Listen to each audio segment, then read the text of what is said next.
প্রতীক বরাদ্দ নিয়ে ফের বিতর্ক রাজনীতির ময়দানে। দীর্ঘদিন ধরে শাপলাকে প্রতীক হিসেবে দাবি করে আসছে এনসিপি। বৃহস্পতিবার নির্বাচন কমিশন প্রতীকের তালিকায় যুক্ত হয় শাপলাকলি সহ 4টি নতুন প্রতীক। তালিকায় নতুন করে যুক্ত হওয়া শাপলাকলিতে সন্তুষ্ট হতে পারেনি এনসিপি। দলটির পক্ষ থেকে জানানো হয়, প্রতীক বরাদ্দ নিয়ে চলছে প্রতারণামূলক খেলা। প্রয়োজনে কমিশন ঘেরাও করার হুঁশিয়ারি দেন দলের নেতারা। শাপলার প্রশ্নে আমরা আপোষহীন, শাপলা নিয়ে আমরা এক বিন্দু ছাড় দিতে চাই না। এজন্য নির্বাচন কমিশনের কাছে আহ্বান থাকবে যে আপনারা শাপলা তালিকায় দ্রুত অন্তর্ভুক্ত করে এনসিপির যে অধিকার তাকে বুঝিয়ে দিন। আমরা একটু স্বস্তিতে নির্বাচনের প্রক্রিয়াটা যেতে চাই।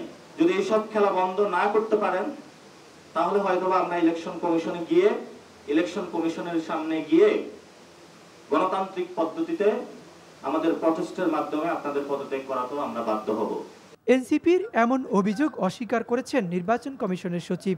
বলেন, কোন দলের অনুরোধ বা চাপে নয়, কমিশনের সিদ্ধান্তেই যুক্ত হয়েছে শাপলাকলি। এটা ইলেকশন কমিশন মনে করেছে যে শাপলাকলিটা রাখা যেতে পারে।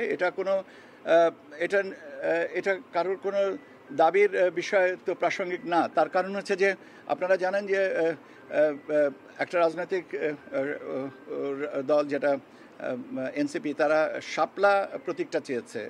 শাপলাকলির ভিতরে পার্থক্য আছে, এটা আমার মনে হয় ব্যাখ্যার অবকাশ রাখে না।